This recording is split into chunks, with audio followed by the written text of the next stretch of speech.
Hello बच्चों, कैसे हो। आज हम इकोनॉमिक्स की तीसरी क्लास लेकर आए हैं। आपने अभी तक अपनी पढ़ाई स्टार्ट कर दी होगी आई होप, और आपको इकोनॉमिक्स पढ़कर बहुत मज़ा आ रहा होगा। गारंटी है आज की क्लास में आप जो भी पढ़ेंगे थोड़ा सा अगर आप मन लगाकर पढ़ेंगे आपको बहुत अच्छे से समझ में आएगा। और मैं कोशिश करूँगी अच्छे एग्जाम्पल्स के साथ आपका इंटरेस्ट इस क्लास में बनाए रखूँ। तो हम जो है अभी तक जो चीज़ें पढ़ चुके हैं उसमें मीनिंग ऑफ यूटिलिटी आप कर चुके हैं, और आप लोगों ने यूटिलिटी और यूजफुलनेस के बीच का अंतर भी मुझे समझाया था, वो भी क्लियर हो चुका है। एंड TU-MU क्या होता है इसके बारे में हम चर्चा कर चुके हैं, हम पढ़ चुके हैं, लेकिन फिर से एक बार रिवाइज करते हैं। और इसके रिलेशनशिप्स के बारे में आज हम थोड़े से पॉइंट्स खुद से डिराइव करने की कोशिश करेंगे, यानी हम अपने ऑब्जर्वेशंस लिखेंगे, उसको डिस्कस करेंगे ताकि हमको आसानी से वो पॉइंट समझ में आ जाए जो बहुत टेक्निकल नॉलेज के साथ, बहुत टेक्निकल वर्ड्स के साथ आपकी बुक्स में लिखा रहता है। तो मैं NCERT एज ए रेफरेंस लेकर स्टार्ट कर रही हूँ। अगर आपके किसी भी बुक से कोई डाउट्स आते हैं, कोई टर्म समझ नहीं आता, कमेंट बॉक्स में ज़रूर डालें, उसका आंसर आपको ज़रूर मिलेगा। तो let's start with our today's topic. सबसे पहली चीज़ TU और MU हम देख लेते हैं, एक बार रिवाइज कर लेते हैं, रिकॉल कर लेते हैं। Total utility, total means aggregate sum total of the utility that can be realized और expected from given units of consumption. जैसे मैंने अगर 2 यूनिट्स बिस्किट्स के कंज्यूम किए, मुझे फर्स्ट यूनिट से अगर यूटिल्स में हम यहाँ यूटिलिटी को शो कर रहे हैं, है ना, तो फर्स्ट यूनिट से अगर मुझे 10 यूटिल्स की यूटिलिटी डिराइव होती है, सेकेंड यूनिट से if I am deriving 8 utils of utility, तो टोटल या एग्रीगेट अगर आपसे कोई पूछे फ्रॉम 2 यूनिट्स ऑफ बिस्किट्स बनाना, आप अपने एग्जाम्पल्स को डाल सकते हैं। सो 18 utils is my total. And marginal means what? From each and every या नेक्स्ट या सक्सेसिव यूनिट ऑफ कंजम्पशन से मिलने वाली यूटिलिटी को मार्जिनल यूटिलिटी कहते हैं। यानी टोटल यूटिलिटी में जो चेंज आता है, that change, that addition is called as marginal. तो हर एक यूनिट से मिलने वाली, जैसे फर्स्ट यूनिट से सिर्फ जो यूटिलिटी आपने डिराइव की, तो बेटा वो आपको 10 यूटिल्स है, तो मार्जिनल यूटिलिटी 10 हुई। इसी तरीके से सेकेंड यूनिट ऑफ कंजम्पशन से only from second unit 8 utils utility if you are deriving, तो हम क्या कहेंगे? मार्जिनल इज 8, लेकिन टोटल एग्रीगेट सम टोटल। तो हमने लास्ट क्लास में एक टेबल प्रिपेयर किया था TU और MU के रिलेशन पर। उसी टेबल से हम जो है आज आगे के अपने ऑब्जर्वेशंस या रिलेशनशिप के टॉपिक को बढ़ाएंगे। तो यहाँ मैं एक छोटा सा टेबल प्रिपेयर कर रही हूँ जिसमें आपका फर्स्ट कॉलम Q, याद है Q हम क्या लेते हैं? यूनिट ऑफ कंजम्पशंस, यानी 1 piece, 2 piece, 3 piece, so that units are Q quantity. Second is MU and next is TU, और इसी से हम अपने रिलेशनशिप्स बनाते चलेंगे। तो हम यहाँ ले रहे हैं first unit of consumption. Example अगर आप लिख रहे हो, ज़्यादा एलोबरेट कर रहे हो, you can write that quantity of banana, quantity of Apple, it depends on you. तो हमने यहाँ 1 यूनिट कंजम्पशन लिया। 1 यूनिट कंजम्पशन से अगर मुझे यहाँ 10 यूटिल्स की यूटिलिटी डिराइव हो रही है, तो सेकेंड से क्या होगा? आपकी मार्जिनल यूटिलिटी डिमिनिश करती जाएगी, गिरती जाएगी। हमने, अगर आपको याद हो, शरबत का एग्जाम्पल देकर समझाया था कि जब आप कंजम्पशन करते हैं तो पहले यूनिट से आपको जितनी यूटिलिटी डिराइव होती है, नेक्स्ट यूनिट से उसी समय सेम पॉइंट ऑफ टाइम पर अगर आप कंजम्पशन करें तो आपकी यूटिलिटी क्या होगी? गिरती जाएगी। हर नेक्स्ट ग्लास ऑफ जो है वो शरबत, कोल्ड ड्रिंक, आप जो भी एग्जाम्पल लेना चाहते हैं। तो यहाँ पर इसीलिए हम नेक्स्ट मान लेते हैं 8। So third unit 6, then fourth unit भी मैंने कंज्यूम अगर किया, then it would be 4, then fifth unit just make it 0. So 0 कर लेते हैं, या फिर आप चाहें तो 2 से डिक्रीज कर सकते हैं, it totally depends. Then next is I am taking 6 और यहाँ से आपकी डिस यूटिलिटी स्टार्ट हो जाएगी, नेगेटिव जो है वो मार्जिनल यूटिलिटी स्टार्ट हो जाएगी. So I am making -4 -2, that depends on. मैं टेबल बहुत ज़्यादा लेंदी नहीं करना चाह रही. अब आते हैं total utility. Total utility by adding MU, तो आप न्यूमेरिकल्स में इसका इस्तेमाल कर सकते हैं. सो यहाँ पर अगर मुझे टोटल यूटिलिटी कैलकुलेट करनी 10 + 8 18, then 18 + 6 24, 24 + 4 28, 28 0 28 -4 अगेन 24. तो ये हमारा शेड्यूल है, ये हमारा टेबल है जो हमने यहाँ डिराइव किया है. अब इससे हम ऑब्जर्व करने की कोशिश करते हैं कि टी और एमयू किस तरह से बिहेव कर रहे हैं. सो सबसे पहली चीज मैं आपको 2 वर्ड समझाना चाहूंगी, that is increases with increasing return. आज ये सीख लीजिए, क्योंकि अगली आप कोई भी क्लास करेंगे वहाँ रिटर्न्स का हम फटाफट इस्तेमाल करते हैं. तो इंक्रीजिंग रिटर्न क्या हुआ, एंड इंक्रीजेस विथ डिमिनिशिंग या डिक्रीजिंग डिमिनिशिंग रिटर्न, दोनों में क्या अंतर है. ठीक, इंक्रीज करने का मतलब है कोई भी वेरिएबल बढ़ रही है. ठीक, जैसे मान लेते हैं कि वैल्यू थी 10 से 18 हो गई, 18 से जो है वो 26 हो गया, 26 से 30 हो गया. तो ये वेरिएबल बढ़ रहा है, 10 से 18 बढ़ना है, लेकिन किस रेट से बढ़ रहा है. रेट ऑफ चेंज मीन्स यहाँ मार्जिनल वैल्यू की बात कर रहे हैं. तो अगर आप ये देखें तो यहाँ सबसे पहले वैल्यू 8 से इंक्रीज हो रही है, देन फिर 8 से इंक्रीज हो रही है, देन ठीक. तो अगर कोई भी वैल्यू रेज हो रही है सेम वैल्यू से, 8 से बढ़ा फिर 8 से बढ़ा, तो हम कहेंगे कांस्टेंट रेट से बढ़ रही है. कैसे इंक्रीज हो रही है, कांस्टेंट रेट से. लेकिन यहाँ देखिए 8 का इंक्रीज जो है अब कितने का हो गया, 4 का. इसी तरीके से 30 से वैल्यू बढ़कर 32 हो गई, मीन्स इंक्रीज हो रही है. लेकिन इसका चेंज कितना है यहाँ, 30 से 32 का 2. तो हम क्या कहेंगे, 8 फिर 4 से बढ़ी फिर 2 से बढ़ी, मतलब वैल्यू इंक्रीज तो हो रही है, लेकिन रेट ऑफ चेंज कैसा है, डिक्रीजिंग है, डिमिनिशिंग है.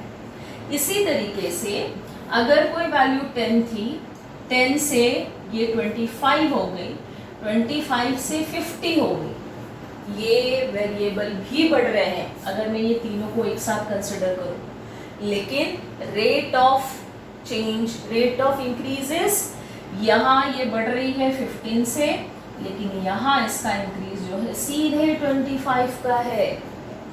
तो हम जब रिटर्न कहते हैं, increasing return means value increases with constant rate, यानी वेरिएबल इंक्रीज हो रही है लेकिन सेम वैल्यू से चेंज आ रहा है. इसी तरीके से इंक्रीजेस विथ इंक्रीजिंग रिटर्न, यानी कोई भी वैल्यू इंक्रीज हो रही है, वेरिएबल बढ़ रही है, लेकिन बढ़ने का रेट, चेंज होने का रेट इंक्रीजिंग है.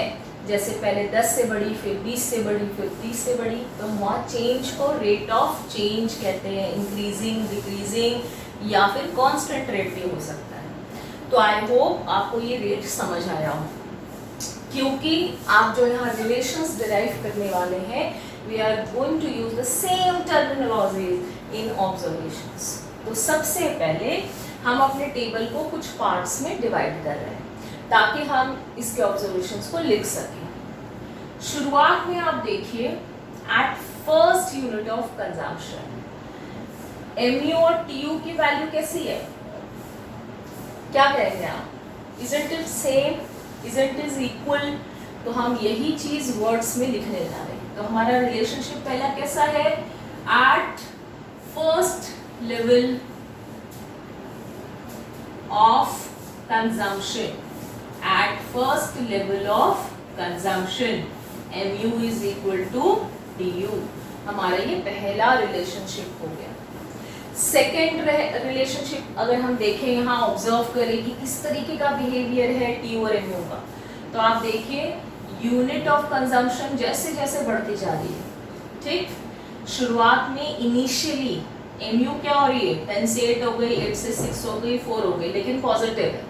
ध्यान से देखिए वैल्यू एमयू की डिक्रीज हो रही है, डिमिनिश हो रही है, लेकिन पॉजिटिव है। अब ये जहां तक पॉजिटिव है, टीयू बढ़ रहा है कि घट रहा है, सोच कर खुद देखो, क्योंकि आप इसी तरीके से अपने आंसर्स खुद ड्राफ्ट कर सकते हैं। तो यहाँ देखो एमयू जो है वो क्या है, पॉजिटिव है, टीयू इज 10 से 18 होना है, 18 से 24, 24 से 28 यानी इंक्रीज हो रही है, लेकिन किस रेट से इंक्रीज हो रही है टीयू, तो रेट ऑफ चेंज को हमने मार्जिनल कहा था, याद करके देखो, change in TU is what, is marginal, ठीक। तो marginal utility MU is rate of change and MU is diminishing, declining, so TU increases, तो इंक्रीज क्यों हो रहा है, एमयू पॉजिटिव है, टीयू इंक्रीज हो रहा है, लेकिन एमयू डिमिनिशिंग है, तो TU rises at what rate, that is diminishing rate. The same thing will write here that TU initially increases, take, but with diminishing rate, और इसका rate of change क्यों ऐसा क्यों हो रहा है, ठीक, as MU is rate of change in TU. आप ये पॉइंट्स अपने तरीके से लिख सकते हैं अलग अलग तरीके से, और आपको आपकी कॉपी में ये लिखते भी जाना है, ठीक। अगर कोई पॉइंट समझ ना आए बैक कर कर देखते जाइए। आगे देखिए, ये 5th यूनिट ऑफ कंजम्पशन पर एमयू 0 हो गया, तो एमयू अगर 0 हो गया, टीयू में क्या चेंज आ रहा है, थोड़ा सोच कर देखिए। कोई भी चीज अगर आपने कभी हिल देखा हो, पहाड़ देखा हो, तो ये राइज कर रहा है और एक जगह स्टैग्नेंट हो गया। जहां ये राइज करते हुए स्टैग्नेंट हो गया, after that point it start diminishing, decreasing, declining. तो अगर कोई भी वैल्यू, कोई भी वेरिएबल शुरुआत में बढ़े और बढ़ते बढ़ते कांस्टेंट हो जाए, यानी वो अपना टॉप, अपने पीक पर, अपने समिट पर पहुंच चुकी है, तो यहाँ पर इसका मैक्सिमम पॉइंट कहते हैं इसको, ठीक। एंड आप यहाँ देख सकते हैं टीयू इंक्रीज कर रही है, ठीक, यानी इस सिचुएशन की बात कर रहे हैं, और कांस्टेंट हो गई 5th यूनिट ऑफ कंजम्पशन पर, तो ये मैक्सिमम टीयू है, क्योंकि इसके बाद टीयू डिक्लाइन कर रही है। And maximum is called as satiety. That situation is satiety or point of saturation. अब कहोगे saturation तो हमने केमिस्ट्री में पढ़ा था, तो ये कुछ वैसा ही saturation है, सेम थिंग, ठीक। जैसे आप कोई भी सॉल्यूशन बनाते हो, उसमें शक्कर या sugar, salt, whatever you are dissolving, एक पॉइंट ऐसा आता है कि डिसॉल्व होने का रेट कम होता जाता है और फिर डिसॉल्व नहीं होती चीज़ें, दैट पॉइंट इज सैचुरेशन, यानी अब आपके खाने की इच्छा बिल्कुल नहीं है, ठीक, दैट इज सैटिटी और पॉइंट ऑफ सैचुरेशन। तो पॉइंट ऑफ सैचुरेशन पर आप देख सकते हैं एमयू की वैल्यू क्या है, that is 0 and TU is maximum. Pause करें। सो सैचुरेशन जो हमने पॉइंट किया, इससे हम 3rd पॉइंट ऑफ रिलेशनशिप बनाएंगे, डिराइव करेंगे। क्या लिखना है आपको, at point of saturation what happens, क्या बिहेवियर है भाई, ठीक, MU is 0, 0 means nor rising nor declining, ठीक, या बिकम्स कांस्टेंट, आप दोनों वर्ड यूज कर सकते हैं। TU is at maximum, clear, इसको सेंटेंस में आप लिख लें। नेक्स्ट रिलेशनशिप अगर हम देखें 4th वन, ठीक, इसमें आगे देखिए, आपके जैसे ही आप 5th यूनिट ऑफ कंजम्पशन से आगे बढ़ोगे, आप देख सकते हो कि एमयू नेगेटिव होना शुरू हो गया है, यानी हम बात कर रहे हैं डिसयूटिलिटी सिचुएशन की। ठीक, ये कब स्टार्ट होती है? जहां मैक्सिमम पर टीयू है एंड एमयू जीरो, यानी आफ्टर पॉइंट ऑफ सैचुरेशन। ठीक, so after point of saturation, even by one additional या next successive unit of consumption, आप जैसे ही एक यूनिट ऑफ कंजम्पशन भी ऐड करोगे, वन यूनिट ऑफ कमोडिटी भी अगर आपने ऐड कर दी, क्या हो जाएगा? mu becomes negative and tu starts declining। तो अगर आपसे कोई 1 मार्क क्वेश्चन पूछ ले कि टीयू डिक्लाइन हो रही है, mu नेगेटिव है, किस सिचुएशन की बात कर रहा है? After point of saturation, maximum TU, disutility situation है ये। ठीक, और डिसयूटिलिटी में कोई कंजम्पशन नहीं होता, इसीलिए हमने इसके बाद का टेबल बिल्कुल भी नहीं लिखा है, क्योंकि डिसयूटिलिटी में भी कोई भी कंज्यूम नहीं करता। A person, a consumer stops consuming. ठीक, इसके अलावा आप रिलेशनशिप के और पॉइंट्स क्या बना सकते हो? आपको हमने फॉर्मूला सिखाया था, है ना? तो फॉर्मूले में हम 5th नंबर जो है वो एज एन फॉर्मूला में लिख रही हूँ, आप स्टेटमेंट के फॉर्म में भी इसको लिख सकते हैं। TU is equal to summation of MU, यानी एमयू से हम टीयू का कैलकुलेशन कर सकते हैं। इसके अलावा इसी तरीके से अगर मुझे एमयू nth टर्म यानी मैं 5वीं यूनिट के लिए एमयू कैलकुलेट कर रही हूँ, चौथे यूनिट के लिए कैलकुलेट कर रही हूँ, तो मुझे कैसे कैलकुलेशन करनी है? अगर टीयू गिवन है तो करंट माइनस प्रीवियस, तो रिकॉल करिए उस फॉर्मूले को, mu equals to TU of same minus previous n minus 1। ये भी एक इसका जो है रिलेशनशिप, इसको भी एज एन रिलेशन आप लिख सकते हो, ऐड कर सकते हो। तो आई होप कि आपको रिलेशनशिप के पॉइंट्स आए होंगे समझ में। अब हम इसके डायग्राम जो है वो ड्रॉ करने जा रहे हैं। आपको किसी भी टर्म में दिक्कत आए, आप कमेंट बॉक्स में बिल्कुल डालते जाइए, है ना? Will answer you. पॉज करो। आप सब अपनी अपनी पेंसिल्स, अपने इरेजर्स और स्केल का इस्तेमाल करिएगा। मैं आपको यहाँ पर पॉइंट्स ड्रॉ करके बता रही हूँ, लेकिन आप स्केल में यूनिट्स प्रॉपरली ड्रॉ करके ही मार्क करें। कैसे बनाना है मैं इसी टेबल से बना रही हूँ यहाँ पर आपके लिए डायग्राम। आप अगर चाहें तो आपकी खुद की टेबल आप ड्राइव कर सकते हैं, इसको 2 से डिक्रीज कर कर, ठीक, या फिर 3 से डिक्रीज ले लीजिए, आपकी इच्छा है, एज ए विश। तो आपने y एक्सिस, ठीक, एंड x एक्सिस आपको प्लॉट कर लेनी है। देन x एक्सिस पर हम जो है यहाँ की क्वांटिटी, ठीक, यानी Q, यूनिट्स ऑफ कंजम्पशन दिखा रहे हैं। यूनिट्स ऑफ कंजम्पशन में आप x कमोडिटी, y कमोडिटी अगर लेना चाहते हैं वो आपकी इच्छा है, आप जो भी ले। यहाँ पर मैं यहाँ a कमोडिटी ले रही हूँ क्योंकि मैंने एक्सिस के लिए x पहले से ले लिया है, ज्यादा कंफ्यूजन ना हो। तो मैं यहाँ पर Q जो है वो थोड़ा सा बड़ा लिखती हूँ, ठीक। तो क्वांटिटी ऑफ व्हाट? a, तो मैंने QA लिखा है। आपकी बुक में QX हो सकता है, क्वांटिटी ऑफ एप्पल हो सकता है। देन क्वांटिटीज हमने क्या लिया है? 1 2 3 4 5 6, तो मुझे 6 जो है वो डिवीजन चाहिए।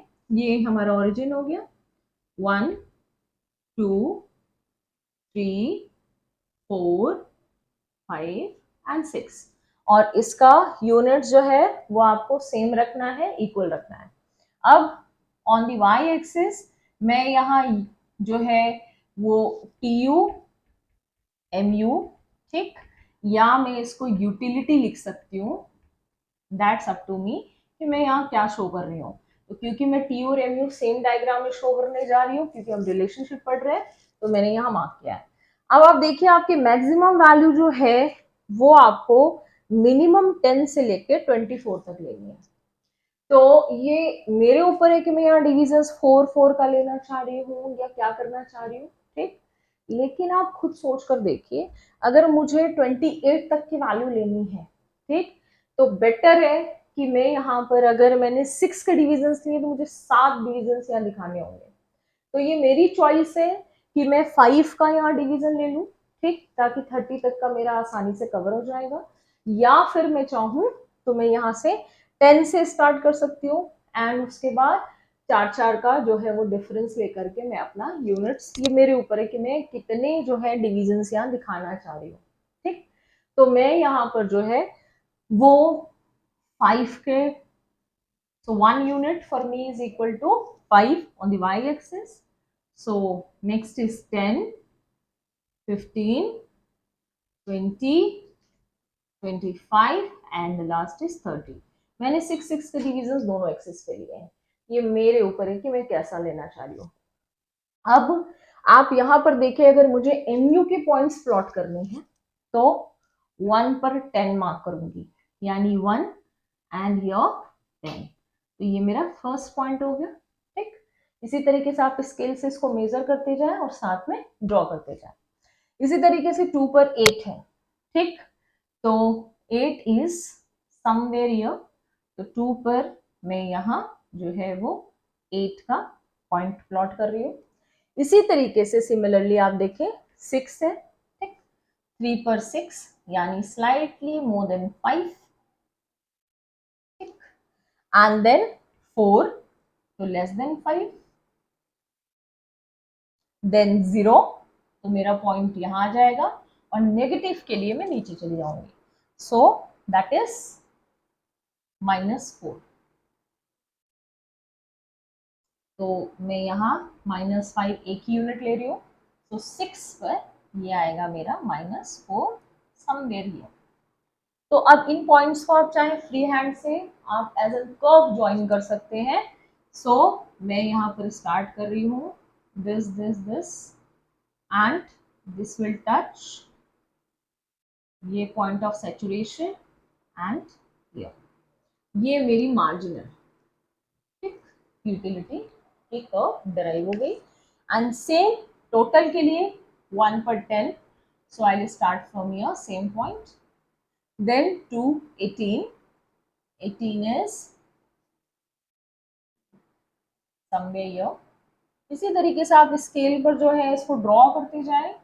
24 है थर्ड पर, तो थर्ड पर 24, देन फोर्थ पर 28, सो 28, फोर्थ पर 28 somewhere here, and then fifth पर अगेन 28, सो क्योंकि ये कंसिस्टेंट हो गया यहाँ, and then start declining, so again 24 but on 6th unit।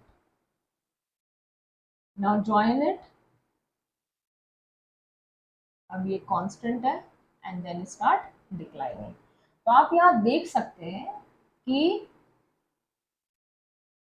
अब क्योंकि मैंने स्केल यूज नहीं किया है, आपके इस पॉइंट को ये मैच करेगा, ठीक। तो ये आपकी टोटल यूटिलिटी हो गई, ये पॉइंट ऑफ सैचुरेशन हो गया आपका, ठीक। तो आप देखेंगे कि टीयू जब कांस्टेंट होगी तो मैक्सिमम पर पहुंचेगी और सेटिलिटी या मैक्सिमम पॉइंट पर एमयू जो है वो 0 होगा।